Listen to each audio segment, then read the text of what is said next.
Good morning મિત્રો. STI મેન્સની બેચમાં Gujarat career academy તરફથી હું ડૉક્ટર અતુલ સર આપ સર્વે સ્પર્ધક મિત્રોનું હાર્દિક સ્વાગત અને હાર્દિક અભિવાદન કરું છું. મિત્રો, તમે બધા જ એસટીઆઈ મેન્સની તૈયારી બરાબર કરો છો તેવું માનીને ચાલુ છું. તમારી કોઈ પણ પ્રકારની મુશ્કેલી સમસ્યાઓ માટે ગુજરાત કરિયર એકેડેમીનો હેલ્પલાઇન નંબર તમને મદદ કરવા તૈયાર છે. જ્યાં પણ જ્યારે પણ આવશ્યકતા જણાય તમે વિના સંકોચે હેલ્પલાઇન નંબર પર સંપર્ક કરી શકો છો. આજનો વિષય શાસનમાં ઈમાનદારી GS2 વિષયમાં આવતું એક કન્ટેન્ટ છે.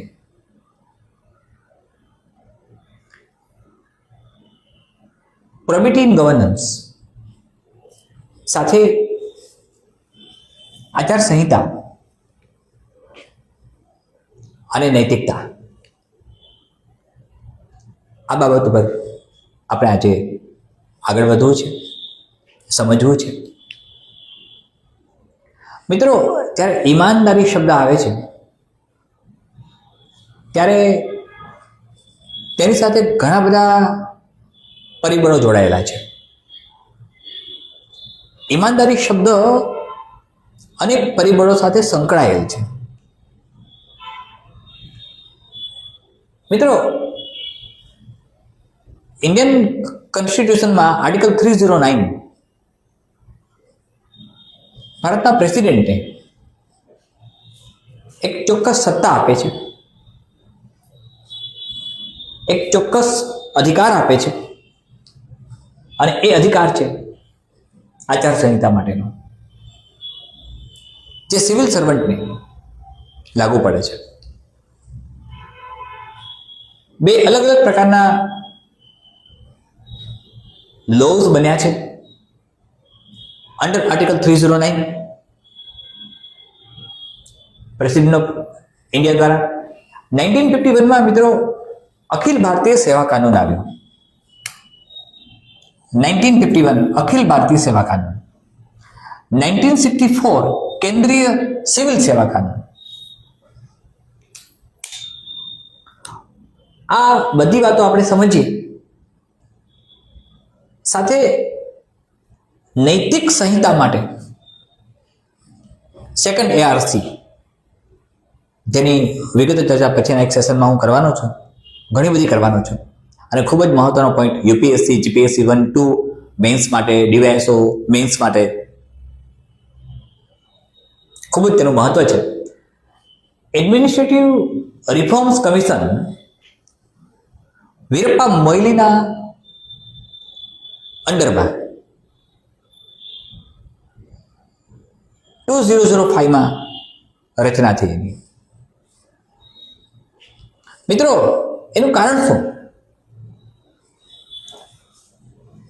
કે વહીવટી સુધારણા આયોગની રચના કરવી પડી. સેકન્ડ વહીવટી સુધારણા આયોગની. સેકન્ડ વહીવટી સુધારણા આયોગે કેટલાક ચોક્કસ માપદંડો આપ્યા, કેટલીક ચોક્કસ શરતો પણ આપી, કેટલીક ચોક્કસ બાબતો પર ધ્યાન આપ્યું.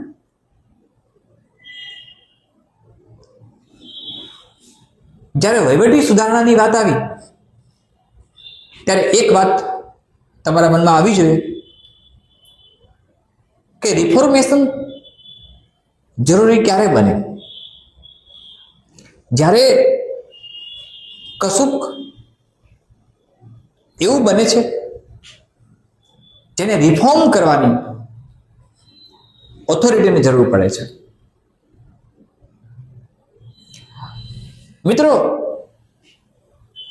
શાસનમાં ઈમાનદારી, પ્રોબેબિલિટી ઇન ગવર્નન્સ, મિત્રો આપણને લઈ જાય છે ગુડ ગવર્નન્સ તરફ. અને ગુડ ગવર્નન્સ એક એવી વસ્તુ છે જેમાં સિવિલ સર્વન્ટ મહત્વની ભૂમિકામાં આવી જાય છે. તેનું મહત્વનું યોગદાન છે. ઈમાનદાર શબ્દ એક બ્રોડ આસ્પેક્ટમાં ખૂબ જ વિસ્તૃત પરિપ્રેક્ષ્યમાં છે. એ અનેક પરિબળો સાથે જોડાયેલ છે. તો ઈમાનદારીનો સ્પષ્ટ અર્થ કયો? મિત્રો, ઈમાનદારી સાથે કનેક્ટેડ સંબંધિત જે મહત્વના શબ્દો આવે તેમાં એક જવાબદારી આવે છે.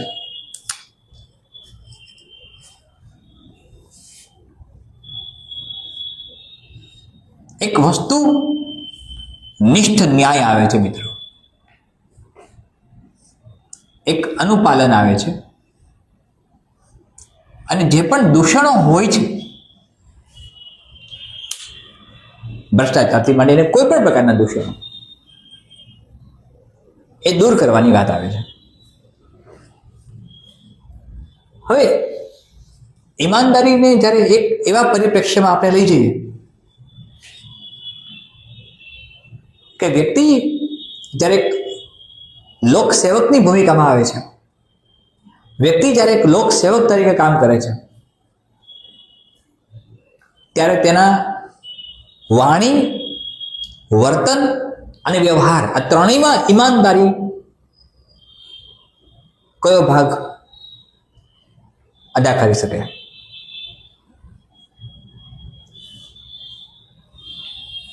મિત્રો, સૌથી પહેલી વાત, ઈમાનદારી આ શબ્દો વ્યક્તિગત અને સામૂહિક બંને કક્ષાએ લાગુ પડે. પણ આપણે જ્યારે શાસનની વાત કરીએ છીએ ત્યારે શાસનના સંદર્ભમાં શાસકો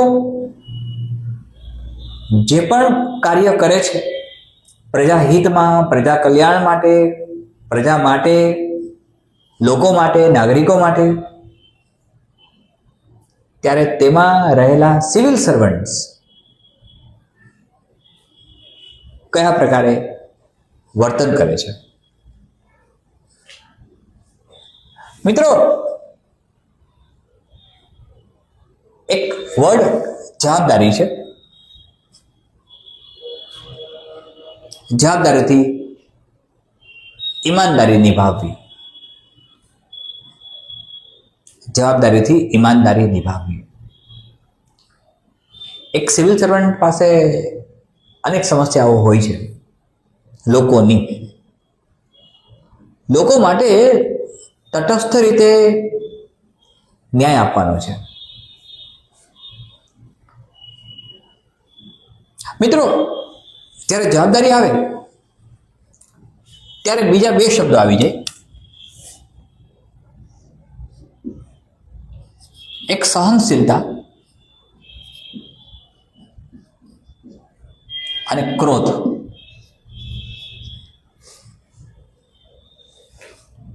આ બંને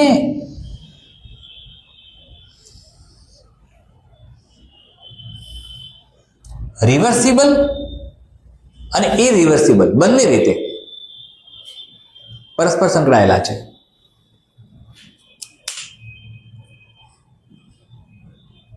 મનોવૈજ્ઞાનિક દ્રષ્ટિકોણથી જોઈએ તો જે સહન કરી શકાય, જે પરિસ્થિતિ, એ પરિસ્થિતિ ભૌગોલિક હોય, સામાજિક હોય, પારિવારિક હોય, વ્યક્તિગત હોય, જે સહન કરી શકાય છે, જે સહ્ય છે. સહ્યનો અર્થ એવો થાય કે સહ્ય એટલે એ આપણે સહન કરી શકીએ છીએ, ચલાવી શકીએ છીએ.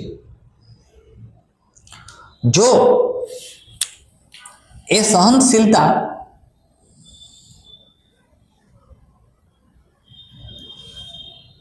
પૂર્ણ થાય છે, થ્રેશોલ્ડ પર પહોંચે છે, વ્યક્તિ સહન ન કરી શકે તેવી અવસ્થા આવે ત્યારે બે કન્ડિશન બને. એક આવે છે ક્રોધ અને બીજું આવે છે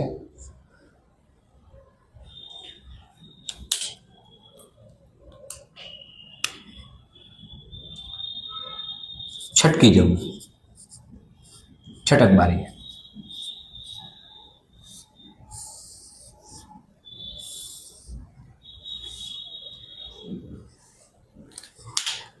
મિત્રો એક પોટેન્શિયાલિટી હોય છે. સહનશીલતા જવાબદારી સાથે કઈ રીતે સંકળાયેલી છે? Listen to me carefully. એક સિવિલ સર્વન્ટ તરીકે તમને કેસ સ્ટડી પણ આવશે. તમારી સામે કોઈ રાજકીય આગેવાન, કોઈ સામાન્ય નાગરિક ફરિયાદ અર્થે અથવા બીજા કોઈ પણ કારણોસર આવે છે. તમે તેની ફરિયાદ સાંભળો છો ત્યારે તમારું વર્તન કેવું છે? તમે કદાચ કોઈ તમારા પર ગુસ્સે ભરાય છે, તમારું માન સન્માન ન જળવાય એવા શબ્દો તમારે સાંભળવા પડે છે. આ પરિસ્થિતિમાં તમારી સહનશીલતા કેટલી છે? તમે કેટલું સહ્ય બનાવો છો? જો સહનશીલતા કરતાં પણ વધારે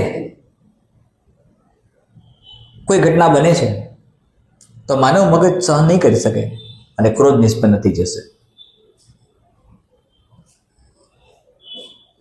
ક્રોધ નિષ્પન્ન થશે એટલે એના અલગ અલગ ફિલોસોફિકલ આસ્પેક્ટ્સ આવશે, તાત્વિક વિચારધારાઓ આવશે. ભગવાને ભગવદ્ ગીતામાં કહ્યું છે કે ક્રોધથી શું થાય? વ્યક્તિ ક્રોધિત બને ત્યારે કઈ પરિસ્થિતિ થાય એ ભાન ભૂલી જાય છે. સ્થળ, સમય, સંજોગોનું. એરિસ્ટોટલ અને પ્લેટોએ એંગરની ઘણી બધી વ્યાખ્યા આપી છે. આ ડોક્ટર વોટસને એમના બિહેવિયરિઝમમાં, વર્તનવાદમાં એંગર વિશે ઘણું બધું લખ્યું છે, ઘણા બધા કન્સેપ્ટ આપ્યા છે. અને એમાં વ્યક્તિ પોતાનું અસ્તિત્વ ક્રોધમાં ગુમાવી બેસે. જવાબદારી વહન કરવાની ક્ષમતા ગુમાવી બેસે. પણ જો લોકસેવક ઈમાનદાર હશે, મિત્રો આ ઈમાનદાર અને ઈમાનદારી શબ્દ તેના આપણે એક ચોક્કસ સેશનનું પણ આપણે આયોજન કરવું પડશે. કારણ કે યુપીએસસી અને જીપીએસસી 1-2 મેઇન્સ અને ડીવાયએસઓ આ બધામાં મેઇન્સમાં ખૂબ જ એનું ઇમ્પોર્ટન્સ છે. આપણે એકદમ આરામથી સમજીશું એને. પણ જવાબદારી જ્યારે એ અદા કરે છે ત્યારે એનામાં એક સહનશીલતાનો ગુણધર્મ હોય છે. એ નથી થતું સહન ત્યારે ક્રોધ નિષ્પન્ન થશે અથવા તો એ છટકી જશે. છટકી જવું એટલે શું? જે પરિસ્થિતિનો સામનો કરી શકતા નથી તો એ પરિસ્થિતિમાંથી છટક મારી શોધવી છે. અને કેનનની વ્યાખ્યા મુજબ, he was a biologist, કેનનની વ્યાખ્યા મુજબ એડ્રેનાલિનના સિક્રેશનથી ફાઇટ અને ફ્લાઇટની કન્ડિશન આવશે. જ્યારે ફાઇટની કન્ડિશન આવે ત્યારે ક્રોધ થાય છે અને ફ્લાઇટની કન્ડિશન આવે ત્યારે છટકી જવું થાય છે. પણ એક ઈમાનદાર શાસકે, એક ઈમાનદાર પબ્લિક સર્વન્ટે, એક ઈમાનદાર સિવિલ સર્વન્ટે તેની જવાબદારીઓ બરાબર નિભાવવાની છે. અને એ જવાબદારી નિભાવવા માટે તેનામાં પારદર્શિતા, પ્રામાણિકતા, સંયમ શિસ્ત, વિવેક અને બૌદ્ધિક સમજણ સાથે સામાજિક સમજણ હોવી જોઈએ. મિત્રો, વ્યક્તિના જીવનમાં જ્યારે હું વ્યક્તિ શબ્દ મૂકું છું ત્યારે શબ્દ પર્સન થાય છે. મિત્રો, પર્સન શબ્દ વાસ્તવમાં પર્સોનિફિકેશન, પર્સોના પરથી આવ્યો અને પર્સોનાનો અર્થ થાય મુખવટો.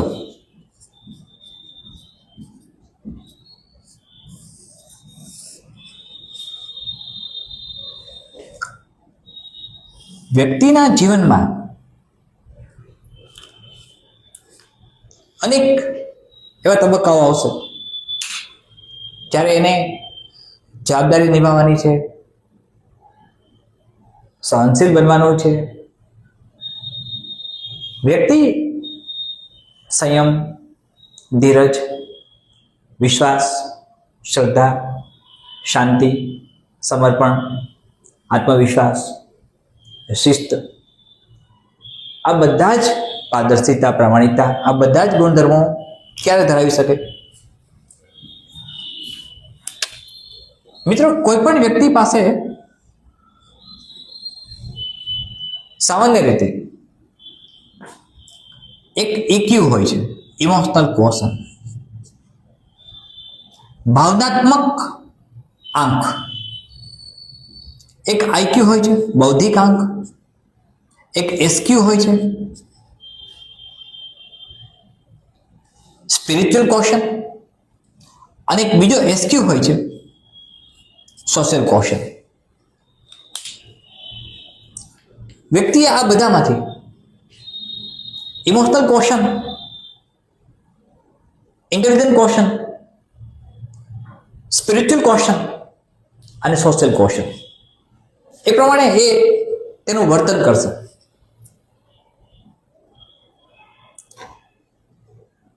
અસહ્ય પરિસ્થિતિમાં નિર્ણય કેવો કરવો, જવાબદારી કઈ રીતે નિભાવવી ત્યારે પરિસ્થિતિ અસહ્ય છે, સહન ન થઈ શકે તેવી પરિસ્થિતિ ઉત્પન્ન થઈ, એ કોઈ પણ પ્રકારની હોઈ શકે, ત્યારે વ્યક્તિએ તેના EQ, IQ, SQ તેના આધારે નિર્ણય કરવો પડશે.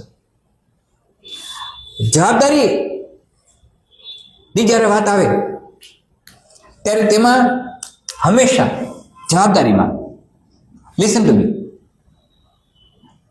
ધ્યાનથી સમજજો, હંમેશા IQ ગ્રેટર ધેન EQ હોય છે. IQ is always greater than EQ. એ બુદ્ધિથી નિર્ણય કરે છે, ભાવનાત્મકતાથી નહીં. નિર્ણય એનો બૌદ્ધિક હોય છે, રેશનલ હોય છે. ઈમાનદાર શબ્દ જ્યારે આવે છે ત્યારે એનો અર્થ એવો થાય છે કે પૂર્ણ સંતુલન સાથે સંપૂર્ણ રીતે બૌદ્ધિક નિર્ણય કરે છે. મિત્રો, ભાવનાત્મક નિર્ણય અને બૌદ્ધિક નિર્ણય વચ્ચે જમીન આસમાનનો તફાવત છે. આ બંને વચ્ચે એક દ્વંદ્વાત્મક સ્થિતિનું નિર્માણ થાય છે. યુપીએસસીમાં આ પ્રકારના સવાલો ઘણી વખત પૂછાયેલા છે. જ્યારે મેં મેન્સની એક્ઝામ યુપીએસસી સિવિલ સર્વિસીસની આપેલી ત્યારે આ પ્રકારના સવાલો તૈયાર કરેલા.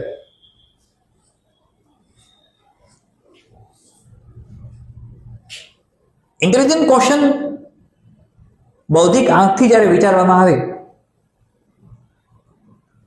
ત્યારે ઇમોશનલ ક્વેશ્ચન એટલે કે ભાવનાત્મક આંખ ડાઉન કરશે. મિત્રો, બધા જ આને એક સરળ ભાષામાં કહીએ આપણે તો બે એચ લ્યો તમે.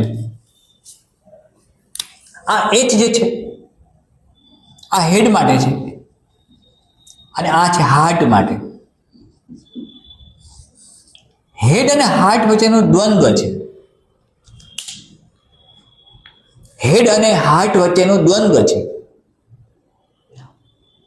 બુદ્ધિ કંઈક વિચારે છે, લાગણી કંઈક વિચારે છે. આ સંજોગોમાં પ્રોબેબિલિટી ઇન ગવર્નન્સ, જવાબદારીઓનું વહન કરવા માટે હંમેશા ઇન્ટેલિજન્ટ કોશન પોતાના બૌદ્ધિક અંગથી વિચારશે, ભાવનાઓને એક બાજુ મૂકશે. મિત્રો, લાગણી એક એવી બાબત છે જેના માટે સાયકોલોજિસ્ટ આજે પણ ઘણું બધું સંશોધન કરે છે. લાગણી પ્રધાન વ્યક્તિ, ઘણા બધા શબ્દો આપણે મૂકીએ છીએ, એ પણ ક્યારેક ચર્ચા કરીશું આપણે જ્યારે આવશે ત્યારે. અચ્છા, હવે અહીંયા આઈક્યુ થી વિચારે છે એટલે એ જવાબદારીનું વહન કરી શકે છે, એ ઈમાનદાર છે. એ બુદ્ધિથી વિચારે છે, મનથી નહીં, હાર્ટથી નહીં. જો એ હાર્ટથી વિચારવાનું શરૂ કરશે તો તેનો નિર્ણય અન્યાયી બનશે. મારી વાત સમજાય છે મિત્રો? અન્યાયી નિર્ણય બનશે. પક્ષપાત કરવાનો નથી. મિત્રો, જે સેકન્ડ એઆરસી આવ્યું એમાં 15 અલગ અલગ પ્રકારના રિફોર્મેશન આપ્યા છે. પક્ષપાત રહિત, પક્ષપાત કરવાનો નથી.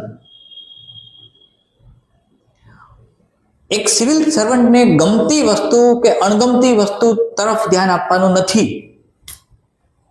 તેના ગમા અણગમાનો સવાલ જ નથી આવતો.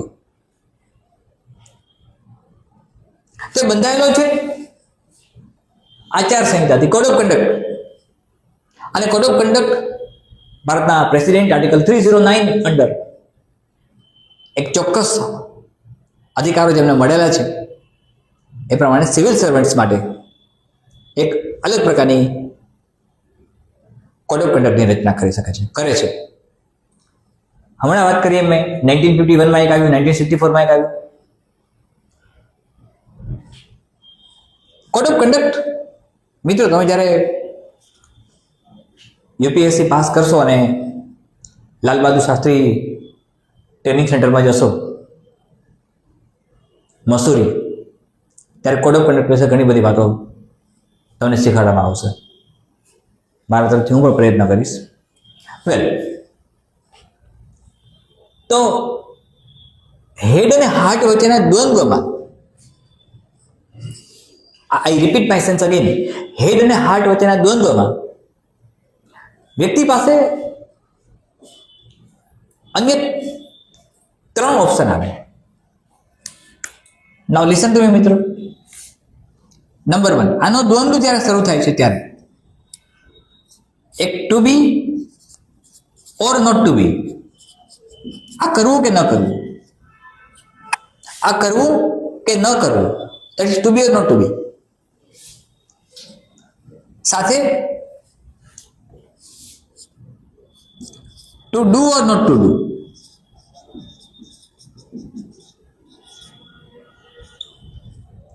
હોવું ન હોવું, કરવું ન કરવું, અને to have or not to have, આ ધરાવવું કે ન ધરાવવું. આ 3 કન્ડિશન આવી. આ એક દ્વંદ્વાત્મક સ્થિતિ છે જેમાં સિવિલ સર્વન્ટે નિર્ણય લેવાનો છે. જ્યારે એ પસાર થાય છે જવાબદારીઓમાંથી, એક ઈમાનદાર સિવિલ સર્વન્ટ, ત્યારે એ to be or not to be, હોવું કે ન હોવું, to do or not to do, કરવું કે ના કરવું, to have or not to have, આ હોવું જોઈએ કે ન હોવું જોઈએ. મિત્રો, સિવિલ સર્વન્ટ માટે તમને ખ્યાલ જ છે કે ગિફ્ટ કોઈ એ લે છે તો એ ગિફ્ટ અમુક રૂપીસ સુધી એના માટે માન્ય છે, પછી એ મળેલી ગિફ્ટ વિશે તેણે ઓથોરિટીને ઇન્ફોર્મ કરવી પડે છે. તો to have and not to have, to have and not to have, ધરાવવું કે ના ધરાવવું, to do or not to do, કરવું કે ના કરવું, to be or not to be, હોવું કે ના હોવું, આ એક કન્ડિશન આવી મિત્રો. લિસન ટુ મી.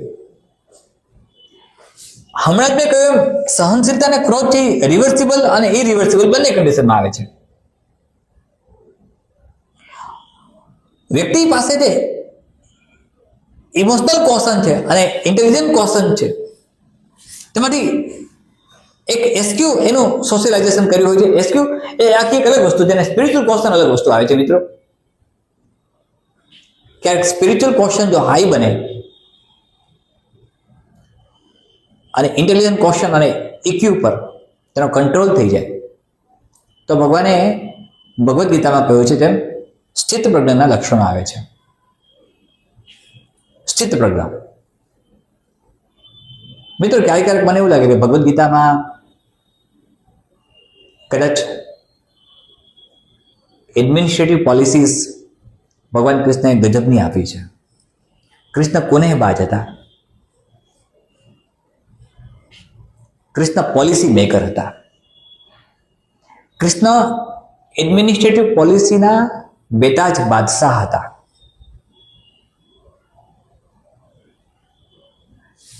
કૃષ્ણએ કદાચ હાલની બધી જ એડમિનિસ્ટ્રેટિવ પોલિસીસ ભગવદ્ ગીતામાં આપી દીધી છે. ક્યારેક અધ્યયન કરજો અને એટલે જ એક જ શબ્દમાં અથવા એક જ વાક્યમાં મહાત્મા ગાંધીએ કહ્યું છે કે જ્યારે મન અશાંત હોય, કોઈ નિર્ણય ન થતો હોય, એવી કન્ડિશન આવે, એવી પરિસ્થિતિ આવે ત્યારે ભગવદ્ ગીતાનું વાંચન કરવું. ભગવદ્ ગીતામાંથી ઉત્તર મળી જશે. મિત્રો આ પરિસ્થિતિમાં જ્યારે જવાબદારીની વહન કરવાની વાત આવે ત્યારે ઈમાનદાર શાસક, ઈમાનદાર પબ્લિક સર્વન્ટ તેના ઇન્ટેલિજન્ટ કોશનના આધારે કરી શકે છે. Listen to me carefully. વસ્તુનિષ્ઠ ન્યાય, લિસન ટુ મી, જસ્ટિફિકેશન. હવે એ વસ્તુનિષ્ઠ ન્યાય કેમ આપી શકાય? મિત્રો તમને બધાને ખબર છે, અદ્ભુત વાત છે. ભગવાન પરશુરામ પાસે કર્ણ વેશ પલટાવીને, સાચી ઓળખ છુપાવીને શસ્ત્રદાન મેળવવા જાય છે. તમને આ ઉદાહરણની ખબર છે, માઇથોલોજીકલ એક્ઝામ્પલ લઈને.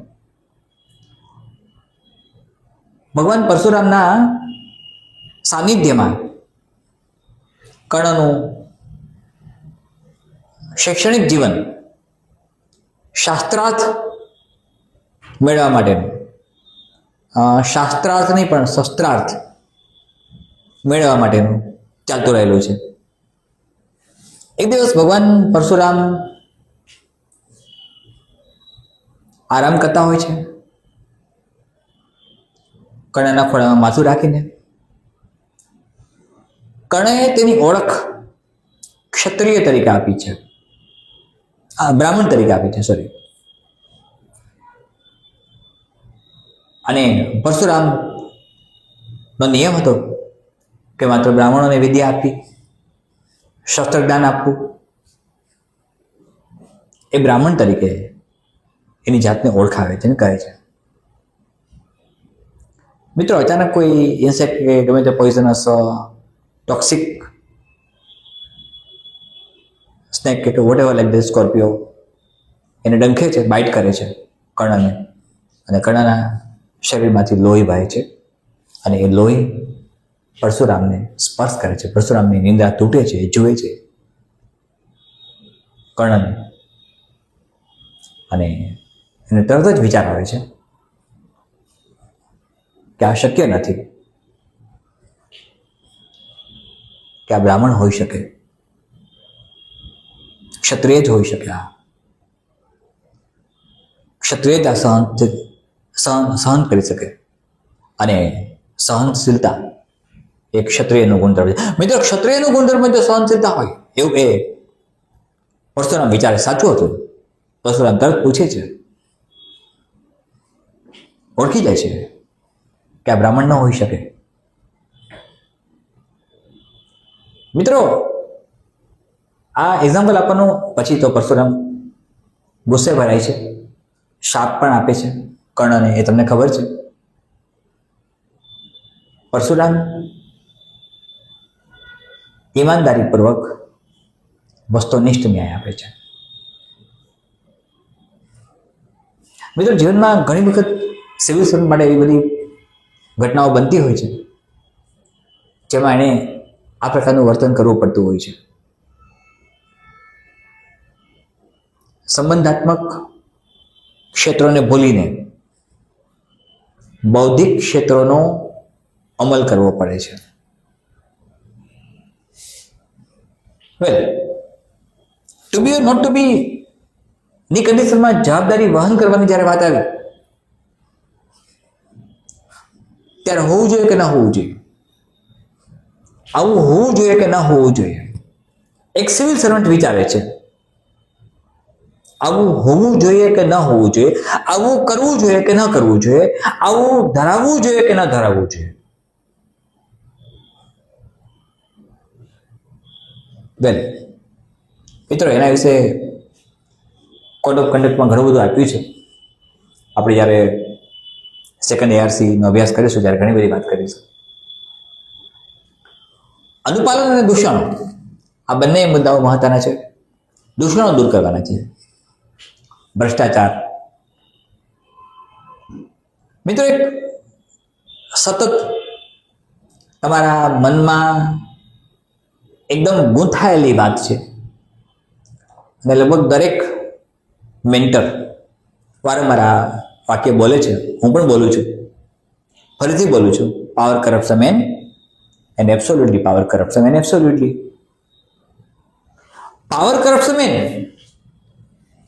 તો પાવર આપે શું? પાવર કરપ્ટ્સ મેન, પાવર શું આપે? શક્તિ આપે.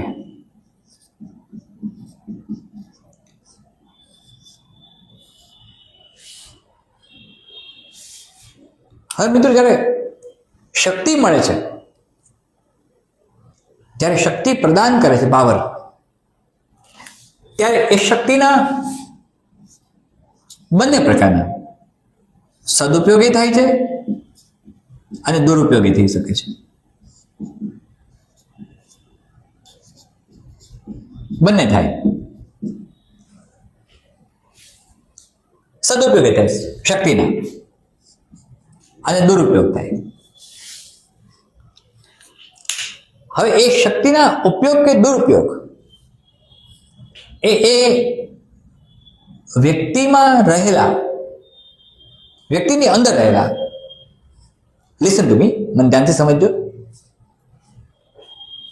વ્યક્તિની અંદર રહેલા કેટલાક એવા ગુણધર્મો નક્કી કરે છે જે એને દોરી જાય છે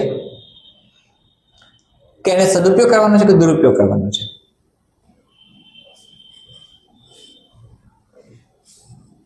મિત્રો, ક્યાં ક્યાં જીનેટિક્સ પણ લાગુ પડશે. શક્તિ જ્યારે સંપૂર્ણ સ્વરૂપમાં આવે છે ત્યારે સમાજ માટે જો શાસક ઈમાનદાર હોય, લોકસેવક ઈમાનદાર હોય, તો સમાજ અને સંસ્કૃતિ માટે એ ફાયદાકારક છે. સમાજ માટે મહત્તમ ફાયદો અપાવે છે. વેલ, દૂષણો દૂર કરવાના છે. જેટલા કુરિવાજો છે, ભ્રષ્ટાચાર છે. મિત્રો, સમાજની રચના જ એ પ્રકારે થઈ છે કે સમાજમાં બંને વર્ગ જોવા મળે છે, કોઈ એક વર્ગ નથી. તો દૂષણોને દૂર કરવા માટે શાસકનું અથવા તો લોકસેવકનું ઈમાનદાર હોવું જરૂરી છે. એ સ્વયં ભ્રષ્ટ નહીં હોય તો ભ્રષ્ટાચાર અટકાવી શકશે. એ સ્વયં પારદર્શિતા ધરાવતો હશે તો પારદર્શિતાને નિહાળી શકે છે. એ સ્વયં આત્મનિરીક્ષણ કરી શકતો હશે તો અન્યોને આત્મનિરીક્ષણ કરતા સમજાવશે. મિત્રો, એક સિવિલ સર્વન્ટની અંદર સૌથી મહત્વનો કોઈ એપ્રોચ હોય તો એ સમજણ શક્તિ ખુદની અને સમજાવટ શક્તિ એટલે બીજાને સમજાવવાની પદ્ધતિ, આ બંને ઉપર પ્રભુત્વ હોવું જોઈએ. તો દૂષણો જેટલા પણ સમાજમાં છે એ દૂષણોને દૂર કરવા છે. મિત્રો, તમે જ્યારે કેસ સ્ટડી હું તમને શીખવાડીશ આગળ, ત્યારે ઘણા કેસ સ્ટડી એવા આવશે. ભાવનાત્મક આંક અને બુદ્ધિ આંક વચ્ચે જ્યારે સંઘર્ષ થતો હોય છે, કોઈ સિવિલ સર્વન્ટ હોય અને એના જ ફેમિલીમાંથી કોઈ ક્રાઇમ કર્યો હોય અને કોઈ નિર્ણય લેવાની ક્ષમતા, નિર્ણય લેવાનો સમય આવે ત્યારે એની ક્ષમતા કઈ છે, તટસ્થતાની કઈ છે, પ્રામાણિકતાની કઈ છે. કારણ કે ત્યારે ઇન્ટેલિજન્ટ ક્વેશ્ચનથી વિચારવાનું છે, આઈક્યુથી વિચારવાનું છે, ઇક્યુથી નહીં. મેં કહ્યું હાર્ટ અને હેડ વચ્ચેનો જે દ્વંદ્વ છે એમાં એને હેડથી વિચારવાનું છે, હાર્ટથી નહીં. તો એ ઈમાનદાર રહી શકશે, તો એ નિષ્પક્ષ રહી શકશે. અને આ ગુણધર્મો માટે જ સામાન્ય રીતે લોકસેવક, સિવિલ સર્વન્ટ તેના કામથી પ્રસિદ્ધ થાય છે. આ મિત્રો ઈમાનદારી મીન્સ પ્રોવિડ ઇન ગવર્નન્સની વાત કરીએ આપણે. હવે આ જે ઇક્યુ, આઈક્યુ, એસક્યુ, એસક્યુ એ એક સિવિલ સર્વન્ટના જીવનમાં ખૂબ જ મહત્વની ભૂમિકામાં આવશે.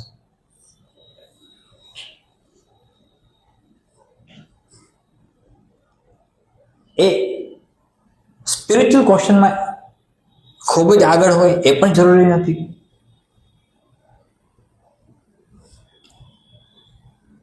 આખો દિવસ ભક્તિ કરવાની નથી એને ખબર છે.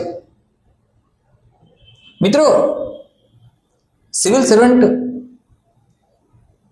એક એવી અવસ્થા છે જેમાં વારંવાર કહ્યું છે કે તટસ્થ રહે છે, નિરપેક્ષ રહે છે, પક્ષપાત રહિત રહે છે, કોઈ પ્રકારનો પક્ષપાત નથી કરતા. મિત્રો, પક્ષપાત રહિત એટલે કોઈ પણ પૂર્વાગ્રહથી પણ ન પીડાવવું. પૂર્વાગ્રહનો તમે મિનિંગ જાણો છો મિત્રો? કોઈ પૂર્વાગ્રહથી ન પીડાવવું.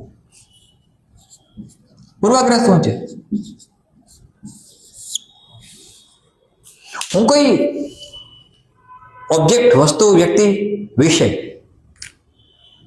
કોઈ ચોક્કસ પૂર્વધારણા બાંધી લઉં સાબિતી વગર, વિચાર્યા વગર કે આવું જ હશે, આ આવું જ છે, એને પૂર્વાગ્રહ કહેવાય. અને પૂર્વાગ્રહથી પીડિત માણસોને સમજાવવા ખૂબ દુષ્કર, ખૂબ અઘરા.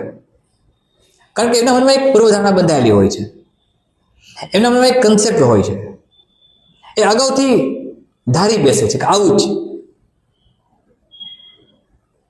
એવિડન્સીસ વગર. તો પૂર્વાગ્રહ રહિત, કારણ કે એક સિવિલ સર્વન્ટને પુરાવાઓ જોઈએ છે. એક સિવિલ સર્વન્ટ જવાબદારીનું વહન કરે છે. એક સિવિલ સર્વન્ટ ત્યારે ઈમાનદાર સિવિલ સર્વન્ટ તરીકે આગળ વધે છે ત્યારે એના જીવનમાં આ ઘણી બધી ઘટનાઓ બનતી હોય છે. વેલ, હવે મિત્રો, જ્યારે દૂષણોની વાત કરીએ છીએ આપણે, જે દૂર કરવા એની પ્રાથમિકતા છે. મિત્રો, સિવિલ સર્વન્ટ એક એવી અવસ્થા છે, ફરીથી કહું છું, જ્યાં તેના નિર્ણયો, જ્યાં તેણે કરેલા નિર્ણયો સમગ્ર સમાજને અસરકારક છે. તો આ નિર્ણયો કેવા હોવા જોઈએ? આ નિર્ણય કયા પ્રકારના હોવા જોઈએ? આ બધી વાત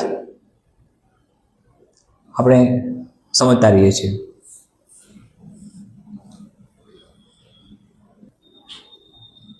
એના માટે મિત્રો કોડ ઓફ કન્ડક્ટ બન્યા છે આર્ટિકલ 309 નીચે. તો ઈમાનદાર વ્યક્તિ કેવો હોવો જોઈએ, ઈમાનદારી પૂર્વકનું વર્તન કેવું હોવું જોઈએ, એક લોકસેવક ઈમાનદાર કઈ રીતે બની શકે છે, કયા કયા ગુણધર્મો હોવા જોઈએ, એને મળેલા પાવરનો જે એક શક્તિ પ્રદાન કરે છે એનો એ સદુપયોગ કે દુરુપયોગ કેવી રીતે કરી શકે છે. મિત્રો આરટીઆઈ વિસલ બ્લોઅરની જ્યારે ભૂમિકા આવે છે ત્યારે એમાં પણ ઘણી વાતો આપણે કરીશું.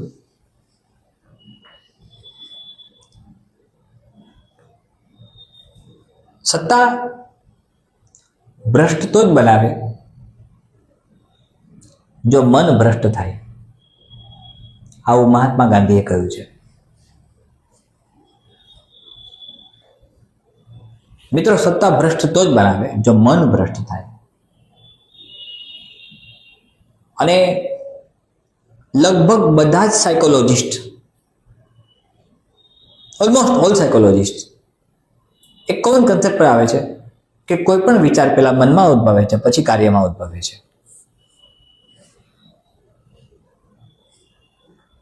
ડોક્ટર કિરણ બેદી જ્યારે તિહાર જેલના સુપ્રિન્ટેન્ડન્ટ હતા ત્યારે એમણે ઘણા બધા કેદીઓ માટેના રિફોર્મેશન્સ પ્રોગ્રામ મૂક્યા. તેઓ હંમેશા કહેતા, જે હું મારા ક્રિમિનોલોજીના સ્ટડી માટે ભણી ગયો હતો, તેઓ હંમેશા કહેતા કે કોઈ પણ ક્રાઇમને એક કયા કારણોસર બન્યો છે ક્રાઇમ તે શોધવું પડે. ક્રાઇમ બને છે મિત્રો, તો એ ક્રાઇમ શું કામ બન્યો? એક શાસક ઈમાનદાર કેમ નથી, એક પ્રજાસેવક, એક લોકસેવક ઈમાનદાર કેમ નથી, કયા કારણો છે? તો એ કદાચ કોઈ ક્રાઇમ કરે છે. મિત્રો ક્રિમિનોલોજી એક ગજબનો વિષય છે. આપણે એનો વિગતવાર અભ્યાસ કરીશું જ્યારે આપણા કન્ટેન્ટમાં આવશે તે પ્રમાણે, ત્યારે પણ હું તમને શીખવાડીશ. એમ એક સિવિલ સર્વન્ટના મનમાં આ બધી વસ્તુઓ આવતી હોય છે. જવાબદારી, વસ્તુનિષ્ઠ ન્યાય, અનુપાલન, દૂષણો, અને મેં કહ્યું એમ જે એડમિનિસ્ટ્રેટિવ રિફોર્મ્સ કમિશન 2005માં બન્યું, જેને લીડ કર્યું વીરપ્પા મોઇલીએ. તેમાં નવા અપ્રોક્સિમેટલી 15+ કેટલાક કન્સેપ્ટ આપ્યા છે. આપણે ચર્ચા નિરાંતે કરીશું, આખું એક સેશન લઈશું, તમને હું એ બધું સમજાવીશ. પણ ઈમાનદાર શબ્દ અને ઈમાનદારી, શાસનમાં પારદર્શિતા, પ્રામાણિકતા, વસ્તુનિષ્ઠ ન્યાય, આ બધી વસ્તુઓ સાથે સંયમ, શિસ્ત, બૌદ્ધિક એપ્રોચ, આ બધું જરૂરી છે. મિત્રો આ બધાનો આપણે અભ્યાસ કરીશું. આજનો સેશન થોડાક સમયના અભાવને કારણે અહીંયા કમ્પ્લીટ કરીએ છીએ, પૂર્ણ કરીએ છીએ. આવતીકાલે ફરી મળીશું. કેટલાક એના અગત્યના ક્વેશ્ચન્સ તમને હું આપું છું. મિત્રો આન્સર રાઇટિંગ સ્કિલ માટે એક શેડ્યુલ બને છે. તમે કયા પ્રકારના આન્સર્સ લખો છો, કઈ રીતે લખો છો. મેં એક વખત તમને કમિટમેન્ટ આપ્યું છે, યાદ હોય તો, કે તમારે દરરોજ 40 to 50 આન્સર્સ તૈયાર કરવાના છે. અને હું કરાવવા તૈયાર છું. તમારી તૈયારી હોય તો હું મારા તરફથી STI મેન્સ માટે આન્સર રાઇટિંગ પ્રેક્ટિસ શેડ્યુલ બનાવવા, આન્સર રાઇટિંગ પ્રેક્ટિસ માટે તમે કયા પ્રકારે આગળ વધી શકો તેનું માર્ગદર્શન આપવા તૈયાર છું. સાથે મિત્રો મેં એમ કહ્યું છે, એક જાહેરાત મેં કરી છે કે ડીવાયએસઓ આવે છે, તો ડીવાયએસઓ માટે પણ આપણે વિચારીએ છીએ. બલકે ડીવાયએસઓનું રજિસ્ટ્રેશન પણ શરૂ કરીશું. JPSC 1-2 મેન્સ માટે મિત્રો ખૂબ જ ગંભીરતાથી આગળ વધીએ છીએ. તમે જેટલું મહેનત કરશો, તમે જેટલો પુરુષાર્થ કરશો, એટલા જ અમે તમારી સાથે રહી શકશું. તમારી મહેનત તમારો પ્રચંડ પુરુષાર્થ રંગ લાવશે. મને એની શ્રદ્ધાની ખાતરી છે. અને તમે પણ એક નૈતિક જવાબદારી સાથેના અધિકારી બનો. તમારામાં નૈતિકતાના બધા જ ગુણધર્મો રહે અને એક સારા ઓફિસર બનો, સારા અમલદાર બનો, એવું હું હૃદયથી ઈચ્છું છું. મિત્રો, સતત મહેનત કરતા રહેશો. ફરીથી મળીએ છીએ. જ્યાં પણ જરૂરી લાગે ત્યાં આ યુટ્યુબ લિંકને મિત્રો તમારા અન્ય મિત્રો પાસે મોકલાવો. ટેલિગ્રામ ચેનલ ઉપર જોઈન થઈ જાય, વોટ્સઅપ કોમ્યુનિટી ગ્રુપ પર જોઈન થઈ જાય. અપડેટ્સ એમને મળતા રહે. જે પણ આવશ્યક વાતો છે, આવશ્યક મુદ્દાઓ છે, આવશ્યક કન્ટેન્ટ છે, આવશ્યક અભ્યાસક્રમમાં જે પણ આપ્યું છે એ બધું આપણે સરળતાથી, સહજતાથી શીખી શકીએ અને તમારી રાઇટિંગ સ્કિલ મેક્સિમમ કેટલી ડેવલપ થાય. મિત્રો, એક સેશન આખો એવો આપવાનો છે કે જેમાં રાઇટિંગ સ્કિલ જ ડેવલપ કેમ થાય એના વિશે હું ઘણું બધું બોલવાનું છે. તો ફરીથી મળીએ છીએ આપણે આવતીકાલે. મિત્રો, મહેનત કરતા રહેશો અને પ્રચંડ પુરુષાર્થ કરજો. તમારો પુરુષાર્થ અસીમ હોવો જોઈએ, અથાક હોવો જોઈએ, અતુલ્યનીય હોવો જોઈએ. મિત્રો,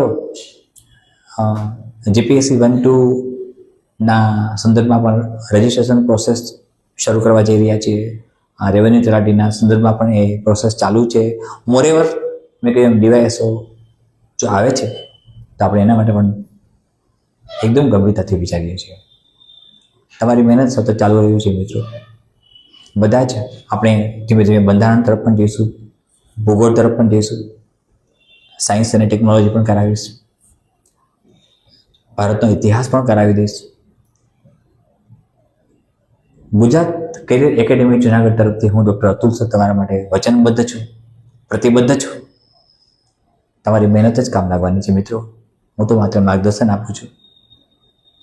વારંવાર કહું છું, કોઈ પ્રકારના પ્રલોભનમાં નહીં આવતા, કોઈ પ્રકારની લાલચમાં નહીં આવતા. મહેનતને જ પ્રાધાન્ય આપજો, મહેનત અને પુરુષાર્થને જ મહત્વ આપજો, કારણ કે તમે સમજદાર છો, મેચ્યોર છો. ધન્યવાદ. જય હિન્દ.